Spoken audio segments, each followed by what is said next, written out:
The girls haven't seen the slime monster since the parade. Disheartened by their predicament, they stop going to school, finding themselves just roaming around town. Here, senior students don't always end up with a full-day school. So no one thinks to question the girls while they're out and about. They try to make the most of it, holding out hope that someone on the outside will notice. At most, in a few months. However, Alani isn't the type to sit around for very long doing nothing.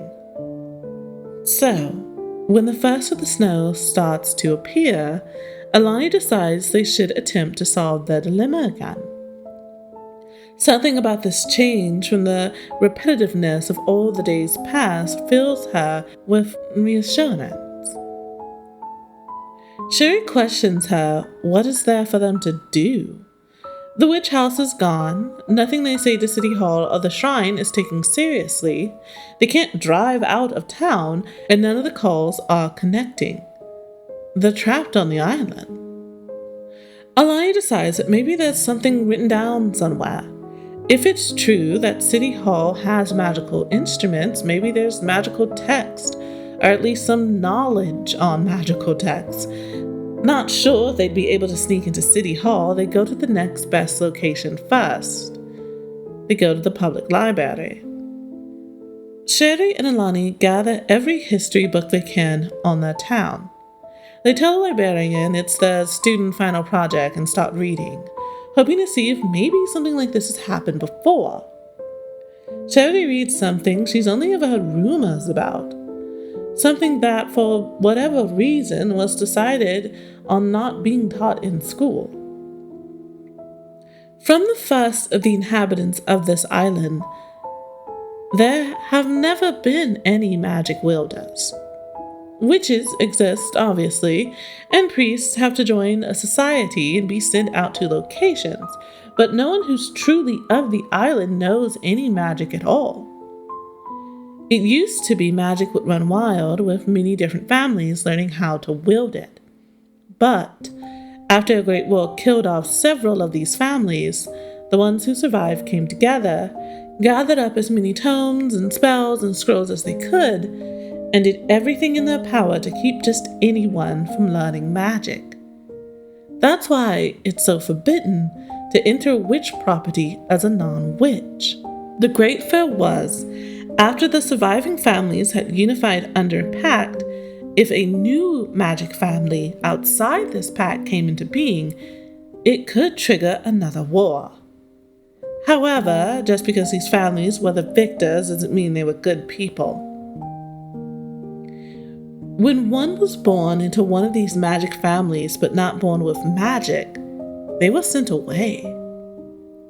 An eye was kept on them in case they developed any abilities later in life or gave birth to a child who could wield magic. It was believed that this island was where those individuals were sent, and while it's not information actively being hidden, no one talks about it. Some decades ago, a law was finally put in place to stop the abandonment. However, occasionally, without a word, without question, once in a blue moon, new children still pop up on the island. Because the oldest inhabitants of the town knew what that meant, they would always tell the native children to treat the new kids like they have always been here, because they might have been. The girls don't think too long over this. For the most part, this was information everyone to some extent already knew. Maybe not the whole thing, but you knew enough to understand when new kids popped up, you act like they were never new kids. They were always there. They were always one of your own. Because there was a genuine chance, by blood, they could be. There's even a little unspoken rule. When two people want to start dating, they go get a checkup, just to make sure nothing's amiss. That's how known but unspoken it is. But even so, even through all this reading, the girls can't find anything pertaining to the slime monster, and possibly because they're the descendants of people who couldn't use magic, there's no collection of spells or witch work noted as being on the island. not even anything hinting to the rumor and magical instruments of City Hall. There is nothing in that town's history that could account for what's happening. The last book Sherry puts on the table does give them some hope. It is titled The Intermediate Guide to Old and New Gods, Monster Kind and Folk Creatures, Priests and Witches. They flip to the witches section and read the whole thing twice. One particular paragraph catches their attention. It reads of how witches cast their magic, stating that a witch has to stay in range of spells cast because they are the source of energy that spell feeds off of. This leads the girls to believe the loop not only has something to do with the witch house, but that the witch house is still somewhere in town.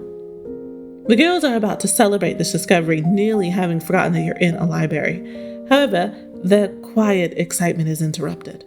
The librarian walks up and tells them that it's closing time. That if they need to continue, they can come back tomorrow. He asks if there's any other books they want him to hold on to or want to check out. Sherry asks if she can check out the book they're currently reading. Not knowing if the loop will let her keep it, she decides to try anyway. The librarian checks her out and sees them off at the door. They merrily make their separate ways home, relieved to have found something to work with. And, interestingly enough, come morning, Sherry still has that book, and it is still Halloween.